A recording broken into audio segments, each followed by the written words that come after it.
Assalamualaikum warahmatullahi wabarakatuh. Halo semuanya, perkenalkan nama saya Nadia Pujanjurwati dari kelas 11 MIPA 2. Yang terhormat Bapak Ade Kuswara selaku guru bahasa Indonesia dan teman-teman yang saya banggakan. Pada kesempatan kali ini, izinkan saya membagi sedikit ilmu mengenai tentang teks eksplanasi. Jadi, teks eksplanasi itu kita harus mengidentifikasi dan mengkonstruksinya. Pada pembahasan kali ini, saya akan membahas tentang mengidentifikasinya terlebih dahulu, yaitu pengertian. Pengertian dari teks eksplanasi sendiri ialah yang menjelaskan tentang sebab akibat suatu fenomena, baik itu peristiwa alam, pengetahuan, sosial maupun budaya. Teks eksplanasi bersifat fakta yang dapat menjawab pertanyaan tentang bagaimana, mengapa, dan bagaimana suatu fenomena itu terjadi.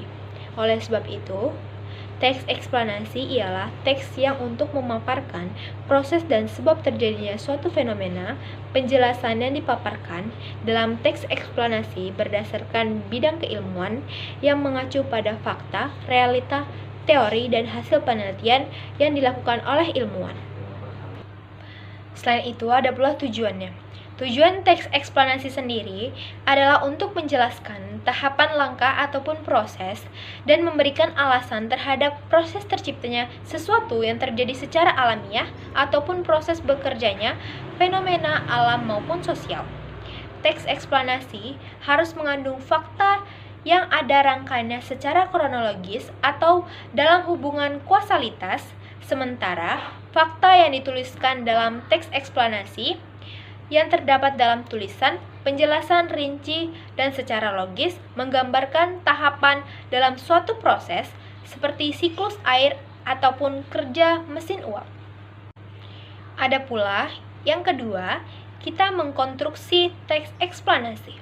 Yang pertama, ada pula ciri-ciri teks eksplanasi. Yang pertama, struktur terdiri dari pernyataan umum, urutan sebab akibat, dan serta interpretasi. Yang kedua, informasi yang dimuat dengan berdasarkan faktual ataupun terpercaya. Yang ketiga, faktual tersebut memuat informasi yang sifatnya itu ilmiah atau keilmuan seperti sains. Yang keempat, sifatnya informatif, serta tidak berusaha untuk memengaruhi pembaca untuk bisa percaya hal yang dibahas. Itu ada juga struktur teks eksplanasi. Sebelum kita mengetahui teks eksplanasi itu gimana, kita harus mengetahui strukturnya agar pada saat pembuatan teks eksplanasi kita tidak bingung.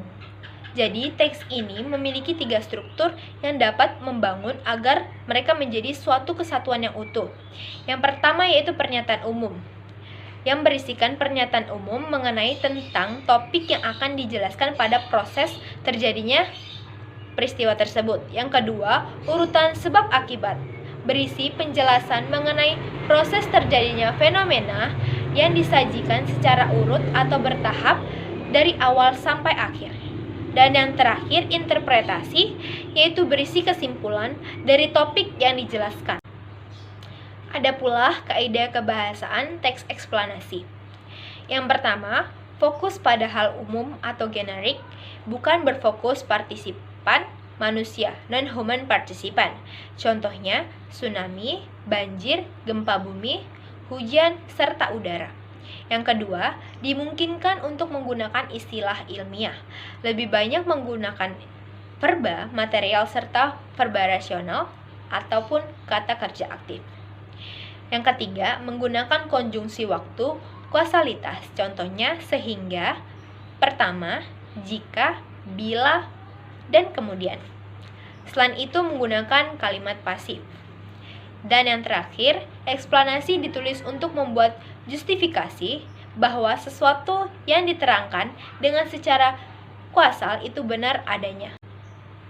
Dan ada pula langkah-langkah dalam menyusun teks eksplanasi.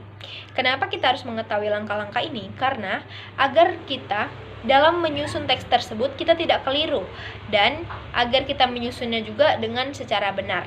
Yang pertama ialah menentukan topik yang menarik. Mengapa kita harus menentukan topik yang menarik? Agar pembaca dapat minat untuk membaca teks eksplanasi dari kita sendiri, yaitu tentukan fenomena alam, sosial, ataupun budaya yang ingin kita sajikan, misalnya proses terjadinya pasang surut air laut. Yang kedua, kita membuat rancangan kerangka teks, yang dimana kerangka-kerangka ini berdasarkan struktur teks eksplanasi, yaitu identifikasi fenomena, penggambaran rangkaian kejadian, dan ulasan. Dan yang ketiga, mengumpulkan referensi. Mengumpulkan referensi ini kita dapat mencarinya di Google ataupun di internet, yaitu cantumkan fakta dan data yang kita kumpulkan pada bagian penggambaran rangkaian kejadian. Yang keempat, mengembangkan teks eksplanasi, yaitu mengembangkan kerangka-kerangka hingga menjadi eksplanasi yang utuh agar dapat disimpulkan nanti. Dan yang terakhir, menyunting teks. Periksa dan baca kembali teks yang kita punya dan suntinglah jika ada kalimat yang tidak sesuai atau kesalahan dalam penulisan. Dan ada pula contoh dari teks eksplanasi yang saya ambil dari gerhana bulan. Bisa dibaca sendiri.